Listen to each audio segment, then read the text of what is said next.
been handed down through the generations. The first one we're going to start with, I mentioned Millie Naharkey, the missing Creek girl that Sam Davis in my book is trying to find. There was, of course, an historic Millie Naharkey, and there was a paragraph about her in Oklahoma's Poor Rich Indians. So Millie Naharkey was kidnapped by employees of the Gladys Bell Oil Company in 1922. She was taken to a resort in Roaring River, Missouri, where operatives procured her signature on a deed that conveyed her valuable lands to the oil company.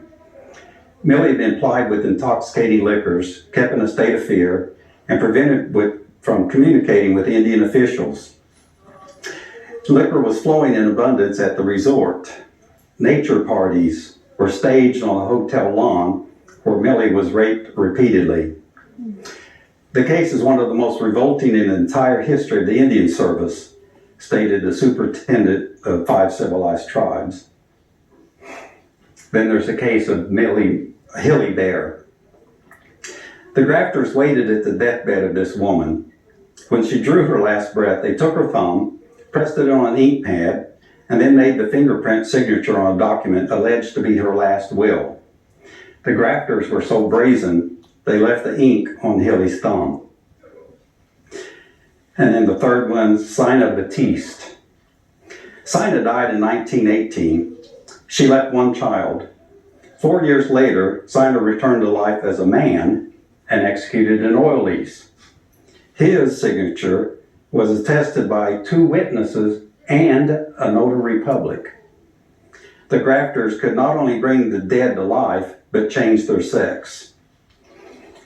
Yeah, so this stuff happened. There are numerous examples pointed out. This is only, of course, to kind of give you a flavor of historically what happened and the extent of the graft and the corruption and the grand conspiracy. Dr. Foley mentioned some of the things you've studied that manifest themselves in my book. And what I call a pan-native experience all across the nearly 600 federally recognized tribes in America, and of course a lot of state recognized tribes. And those phenomena include such things as the Indian boarding school experience, the forced assimilation, the forced allotment of lands. And you all probably know prior to, say, 1900, there was no such thing as private ownership of land anywhere in the Indian Territory. That was because the tribal governments owned the land. And certainly with the Creeks, and I believe the other tribes were very similar, if you were a tribal citizen, in the case of Muskogee Creeks owning 3 million acres, which, as you may know, went all the way from Admiral Boulevard south past Interstate 40. You could go anywhere in that 3 million acres and build your home, a log cabin, plant fruit trees, a garden, hunt and fish. And while you didn't have what we call a warranty deed, you had generally recognized by tribal members and the tribal government a right of occupancy. And so then you could pass that, the building, the house, the improvements on to the next generation. So this is, and part of what I was trying to capture is this cataclysmic change in the way of life for the Latte generation. I think another way to envision this, I mentioned Creek Nation, 3 million acres. We oftentimes say, and even in Indian country, this is widely stated, that so-and-so, or let's say I'm talking about my grandmother. Well, my grandmother was given 160 acres. Well, that's one way to look at it. But I think a better way to look at it, to really understand the cataclysmic change, is that 3 million acres were taken from my grandmother and she was left with 160. If you put yourself in that mindset, I think then you can begin to understand the extreme trauma for the allottees. It wasn't just about the legalistic land ownership. This was a change of life, and it was purposeful, emanating from Washington, D.C., kill the Indian, save the man. wash out the Indianness and assimilate into the dominant society. The Ilati generation bore the brunt of that trauma. And so I hope to honor them by telling their story through my book. With that, how are we doing on time? We're good. With 25 minutes left. Okay, perfect. I've got just a couple of excerpts I'd like to share with you, and I'll also, after I read each excerpt, say a little bit about what I was hoping to get across to the reader. This is from the opening chapter. Oh, and by the way, I won't give away any of the plot points. And I was, when I was trying to decide, well, what do I read? Because, that's the usual expectation of an author talk. You read a little bit from your book. Certainly didn't want to give away any plot points, but I decided what I wanted to do was try to introduce to you in my reading the main characters and the things that are driving them and the setting and the tone of what was going on in that particular chapter. So we're going to begin at the beginning. Inside the Dawes Commission headquarters in the federal courthouse, there are rows of large rectangular wooden tables arranged throughout a cavernous room with soaring ceilings and huge windows. Overhead, an array of black ceiling fans twirl slowly into the same beat. Big maps marked with numerous red and black squares are spread across each table. Families of Creek Indians stand silently and stoically next to each table where clerks of the commission point to squares on the maps. Interpreters stand between the Creeks and the clerks. The jumbled sounds of the tonal Creek language reverberate throughout the giant room. Sam Davis, mid-40s, a half-beat Creek, handsome, addresses a group of submissive and melancholy Creeks. He quotes the poetry of the famous Creek bard, Alexander Posey. Be it dark, be it bright, Sam begins. Be it pain, be it rest. Be it wrong, be it right. It must be for the best. Some good must somewhere wait, and sometime joy and pain must cease to alternate, or else we live in vain. Sam notices a tribal citizen nearby who's about to select his allotment. No, you don't want to select that land. It's barren and rocky. You want this rich bottom land over here, Sam says. The Dawes Commission clerk turns to an interpreter. What is that half-breed doing here? The clerk asks.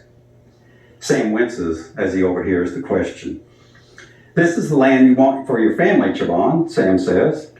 The Creek citizen points to the rich, fertile bottomland area of the map. He taps his finger on the 160-acre square. The clerk glares at Sam. Put your X mark on these talking papers, the clerk commands.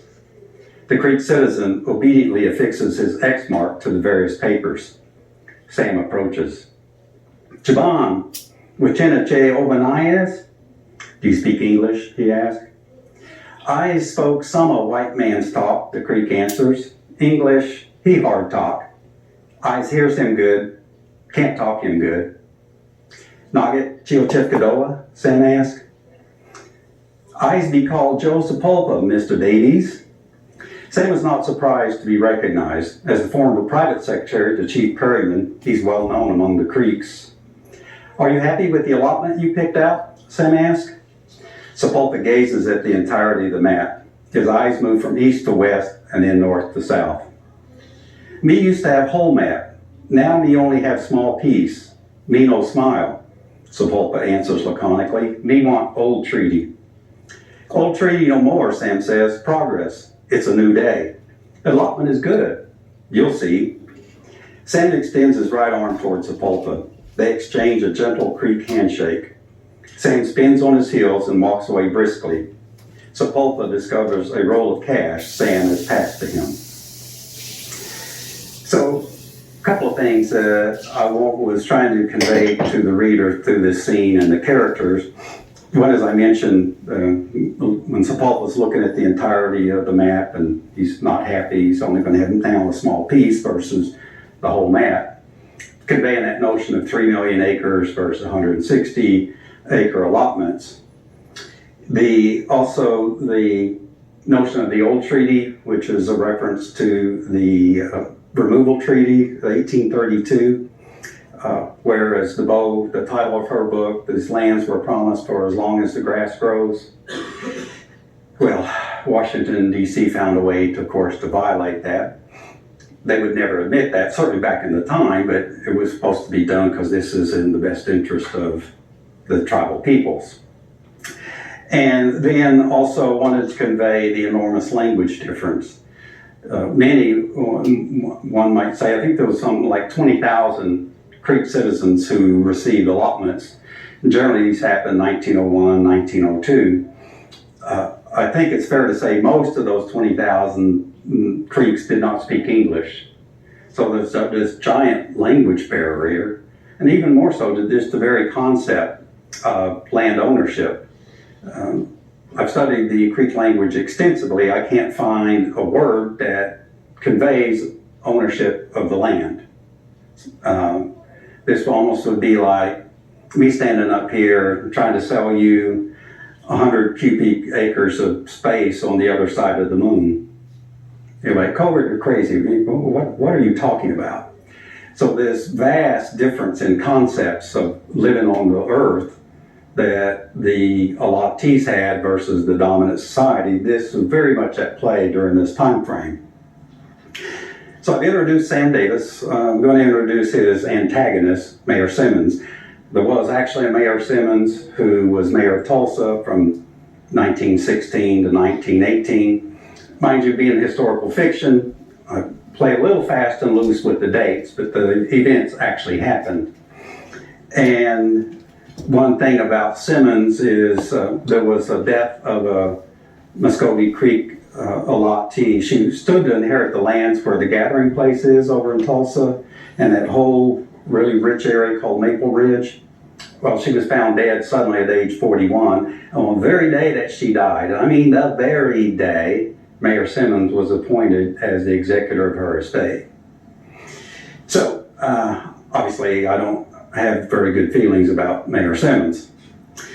3 members of the Dawes Commission sit in a conference room at Tulsa City Hall. 7 oil barons make small talk with the commissioners. Mayor John Simmons enters the room. Simmons is tall, slender, mid-60s. He wears a black patch over his right eye.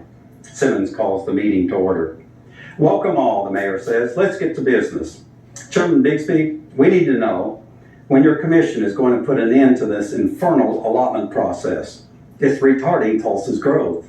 We've got oil wells to drill, real estate to develop, and a city to build." The oil barons nod in agreement. However, Chairman Bixby takes the front. "Mr. Mayor," Bixby replies, "the Dawes Commission is a federal agency. We are governed by the rule of law. We have regulations to follow. The Creek Nation owns 3 million acres. We are charged with allotting that land to 20,000 creeks. This is a complex process. How do we know who a Creek citizen is? It took us 5 years to get the citizenship rolls from all 44 Creek tribal towns, but the documents were fragmented.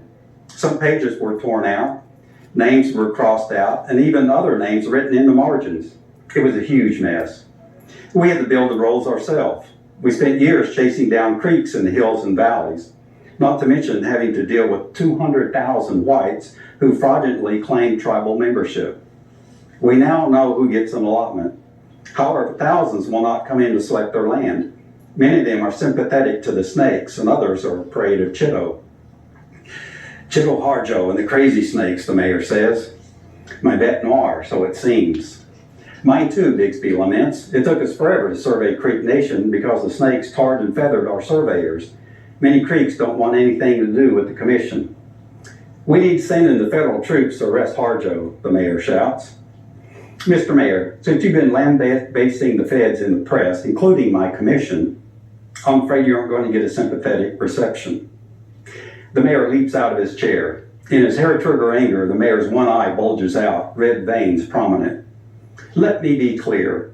I will not allow any pettifogging, outdated laws, or federal meddling to get in the way of my building a great city. I have a vision of Tulsa as a lit city on a hill, a place where anybody with ambition and hard work can make their dreams come true. A magic city where unfettered commerce beckons those with an enterprising spirit. I'll be damned if I let anyone or anything stand in the way of my vision for Tulsa. Get the land allotted to the Creeks, Chairman Bixby, now. The assembled Doylemen give the mayor a standing ovation. So in this chapter, one of the things I was trying to do was to convey the intent, vision of the mayor to create the Magic City and how he's not going to let anything stand in his way. So that's what drives him, and that's his fundamental lie he believes in, that if he can create this Magic City, he's going to be happy. He's going to achieve nirvana. The other thing too was about the Dolls Rolls. I'm sure there are probably folks here or out there in TV land. We all have stories of ancestors who didn't sign up for the Dolls Roll, who didn't get on the roll. And it's very true. There are a lot of folks who should have been on the roll who didn't get on. And there are a lot of folks who did get on who shouldn't have gotten on. And we including our governor, I just have to throw yes. it in there. Exactly. Good point. But we tend to think, look back in time through the lens of modern times. And I don't know, has anyone here in the room, have you been through the citizenship process with any of the tribes?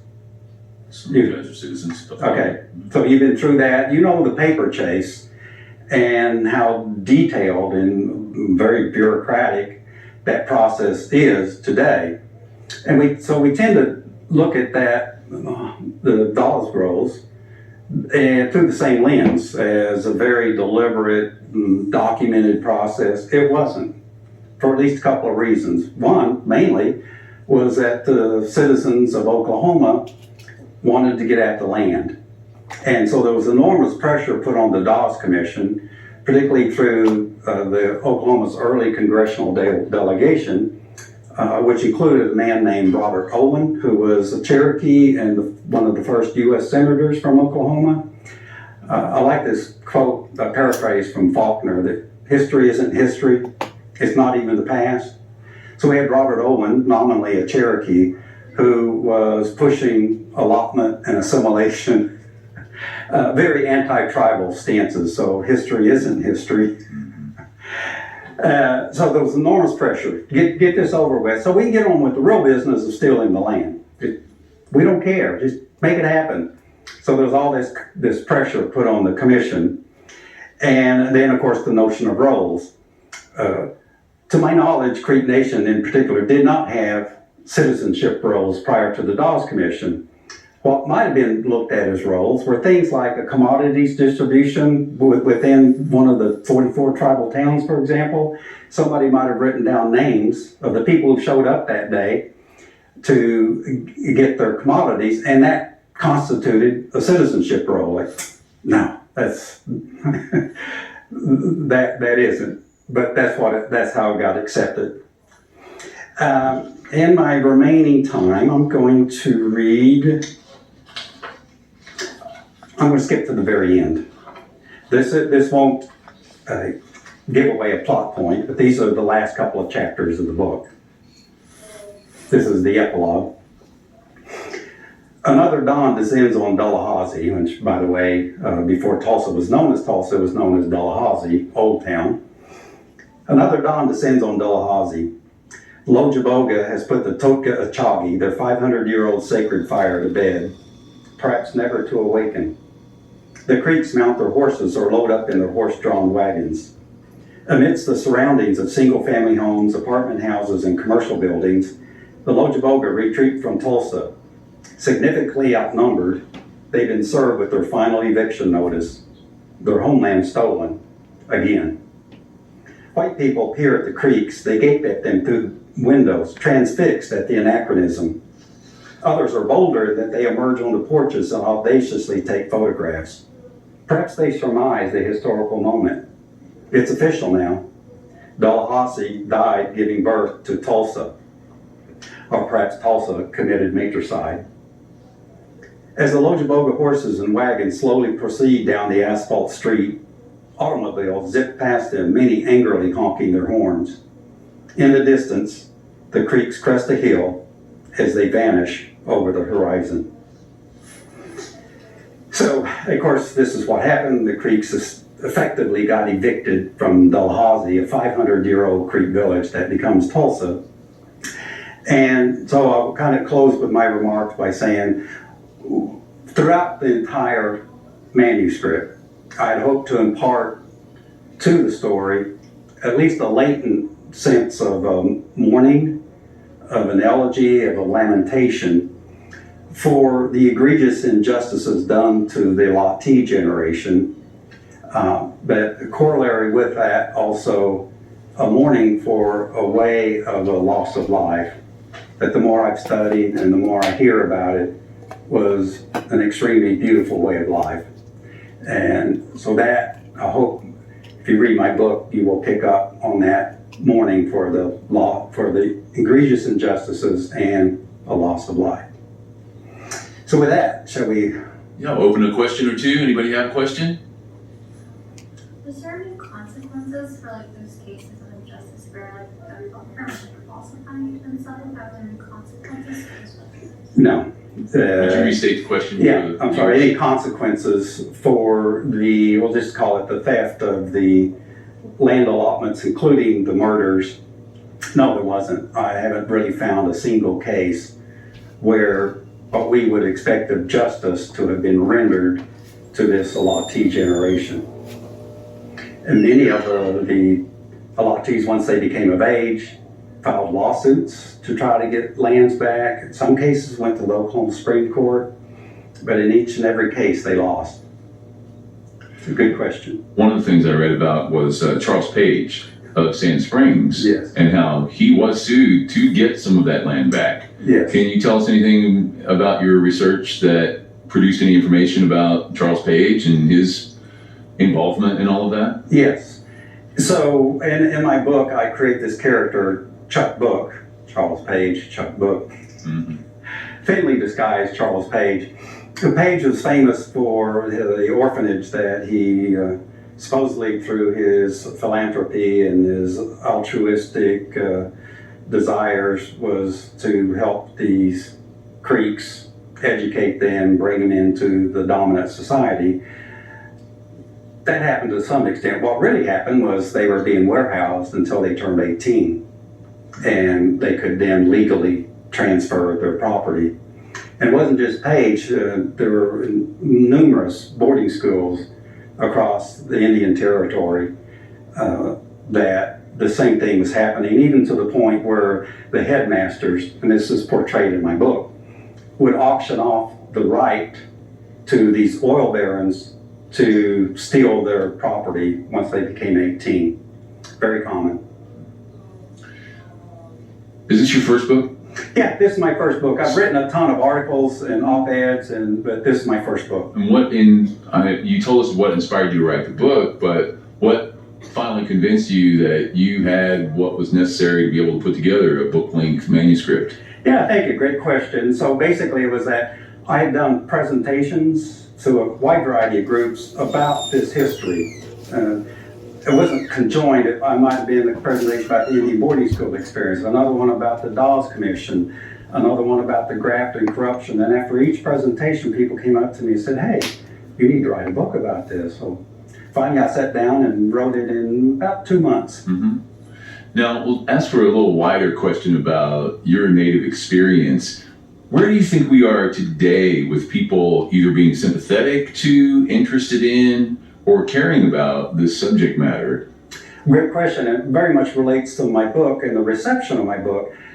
I knew writing this book and then promoting it and marketing it that I was playing to a home field with regard to the tribal population. I expected considerable blowback from the non-tribal population, but quite the opposite has happened, at least thus far. I've done any number of these author talks, and most of the room are non-natives.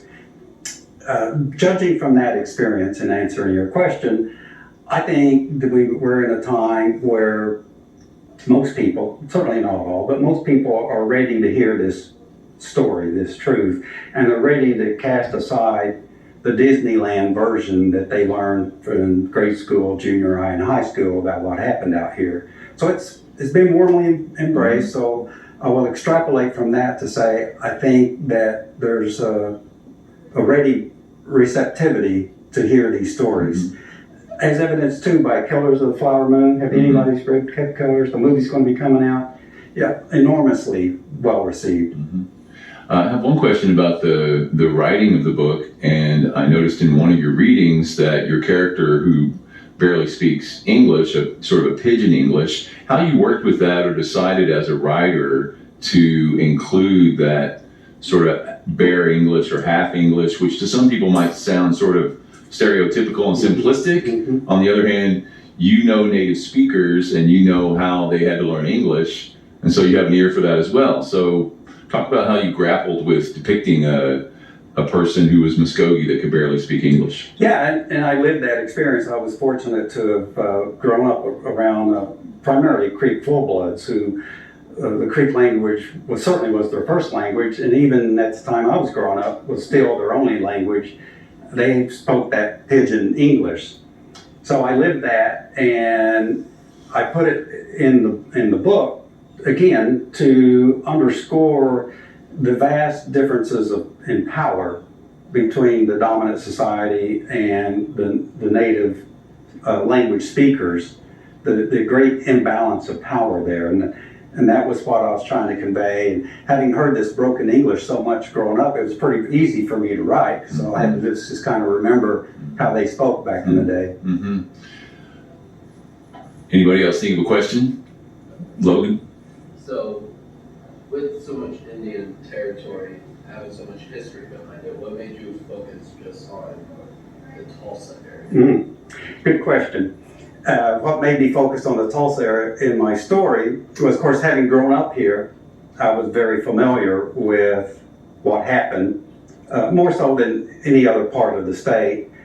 Plus, Tulsa and Muskogee, I think one could say, were two centers of where this conspiracy emanated to steal tribal lands.